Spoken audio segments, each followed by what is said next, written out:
Assalamualaikum warahmatullahi wabarakatuh. Perkenalkan, nama saya Nur Ilmiah dengan NIM 090106230012.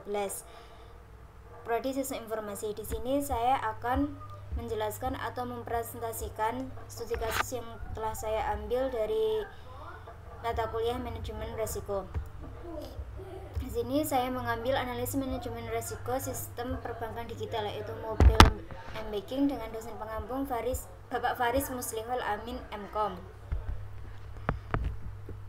Di sini ada poin-poinnya yang akan saya presentasikan, yaitu ada identifikasi risiko, analisis risiko, evaluasi risiko, penanganan risiko, monitoring dan review, serta komunikasi dan dokumentasi. Sebelumnya, analisis risiko mobile banking membahas layanan perbankan digital via aplikasi smartphone untuk cek saldo, transfer, bayar tagihan, dan top up. Layanan ini memberikan kemudahan dan akses 24 jam bagi nasabah, namun memiliki risiko tinggi sehingga perlu diadakan analisis risiko.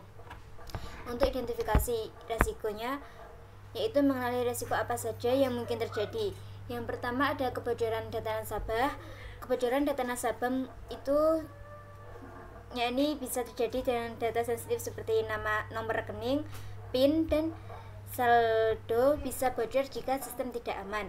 Lalu yang kedua ada phishing dan social engineering, yang mana bisa dilakukan dengan penipuan melalui link, SMS, atau telepon palsu yang menipu nasabah untuk memberikan data login.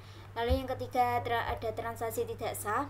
Akun nasabah bisa dibobol sehingga terjadi transfer atau pembayaran tanpa izin. Lalu yang keempat ada gangguan sistem atau aplikasi error. Aplikasi mobile banking gagal digunakan, misalnya tidak bisa login atau crash saat transaksi. Lalu ada server down, yaitu sistem tidak bisa diakses karena beban tinggi atau gangguan teknis di server bank. Lalu yang ketiga ada virus malware pada perangkat nasabah, yang mana perangkat yang terinfeksi malware bisa mencuri data login atau mengarahkan transaksi ke pihak lain.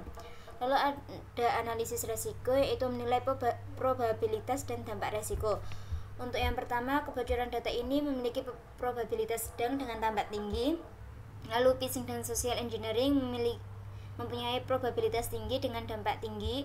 Ada transaksi tidak sah dengan probabilitas sedang, dampak tinggi. Lalu ada gangguan sistem atau aplikasi error dengan probabilitas sedang dan dampak sedang. Lalu ada server down dengan probabilitas rendah dan dampak tinggi. Lalu ada malware perangkat nasabah, probabilitas rendah dengan dampak tinggi. Lalu ada evaluasi risiko, yaitu menentukan prioritas risiko. Untuk prioritas utama yaitu ada phishing dan social engineering, transaksi tidak sah, dan kebocoran data.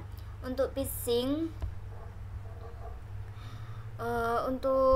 dan social engineering, itu resikonya paling sering terjadi dan berpotensi langsung merugikan nasabah, seperti uang hilang dan data dicuri.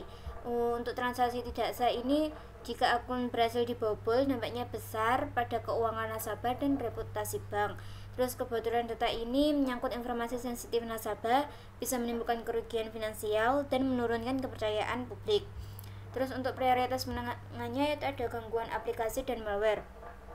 Untuk gangguan aplikasi ini menyebabkan ketidaknyamanan nasabah, yang mana tidak bisa login atau transfer, tapi bisa cepat diperbaiki. Tapi untuk malwarenya itu cukup beresiko, namun dapat dicegah melalui edukasi dan proteksi tambahan. Lalu untuk prioritas rendahnya yaitu server down. Untuk server down ini jarang terjadi karena biasanya bank itu punya sistem backup sendiri, tetapi jika terjadi itu dampaknya sangat besar. Lalu ada penanganan risiko. Penanganan risiko ini adalah strategi menghadapi risiko yang mana bisa dihindari, dikurangi, dan ditransfer atau bisa diterima. Untuk yang pertama yaitu risiko kebocoran data nasabah, itu strateginya bisa dihindari dan dikurangi, contohnya menggunakan enkripsi atau mengaudit keamanan. Untuk risiko phishing dan social engineering, itu strateginya bisa dikurangi atau ditransfer. Lalu untuk contohnya itu edukasi nasabah dan deteksi URL palsu. Untuk resiko transaksi tidak sah itu strateginya bisa dikurangi atau ditransfer dengan OTP biometrik dan fraud detection. Untuk gangguan sistem atau aplikasi error, strateginya itu bisa dikurangi, contohnya testing routing dan bug fishing. Untuk server down-nya itu bisa dikurangi, contohnya dengan menggunakan load balancer dengan disaster recover. Lalu untuk malware perangkat nasabah itu strateginya juga bisa dikurangi, contohnya edukasi nasabah, terus blokir device yang terinfeksi. Lalu ada monitoring dan review. Monitoring dan review ini tujuannya untuk memantau efektivitas penanganan risiko. Yang pertama ada SOC, itu Security Operation Center, yang mana bukanya 24 jam non-stop, yang mana tim keamanan memantau sistem setiap saat untuk mendeteksi aktivitas yang mencurigakan atau serangan cyber secara real time. Lalu ada yang kedua itu audit regulasi seperti OJK, BI, PCI, dan DSS. Untuk OJK sendiri yaitu Otoritas Jasa Keuangan, terus BI ada Bank Indonesia, lalu ada DSS itu PCI DSS, itu ada Payment Card Industry Data Security Standard. Untuk yang kedua ini itu pemeriksaannya berkala agar sistem mobile banking sesuai standar dan aturan resmi dari regulator serta keamanan internasional.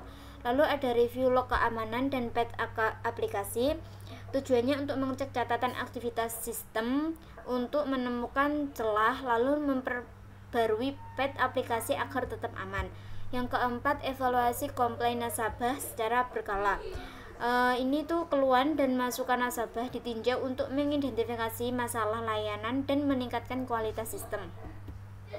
Lalu ada komunikasi dan dokumentasi.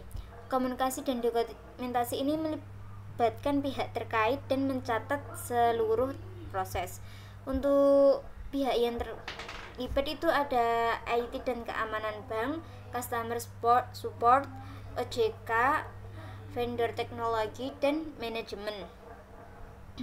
Untuk IT dan keamanan bank itu tujuannya untuk menjaga sistem tetap aman. Terus ada customer support itu menampung keluhan nasabah. Lalu OJK dan BI itu regulator yang mengawasi kepatuhan. Terus ada vendor teknologi itu penyedia infrastruktur atau aplikasi. Terus untuk manajemen banknya itu pengambilan keputusan dan kebijakan. Lalu yang terakhir itu ada dokumentasi, itu ada log transaksi, laporan insiden, SOP keamanan, laporan audit. Nah, untuk log transaksi ini tuh seperti catatan semua aktivitas nasabah. Lalu ada laporan insiden, itu seperti detail kejadian error atau serangan. Terus SOP keamanan itu seperti prosedur resmi penanganan risiko. Terus untuk laporan auditnya itu hasil pemeriksaan rutin terhadap sistem. Nah, cukup sekian presentasi yang bisa saya lakukan. Apabila ada kurang atau lebihnya, saya mohon maaf. Assalamualaikum warahmatullahi wabarakatuh.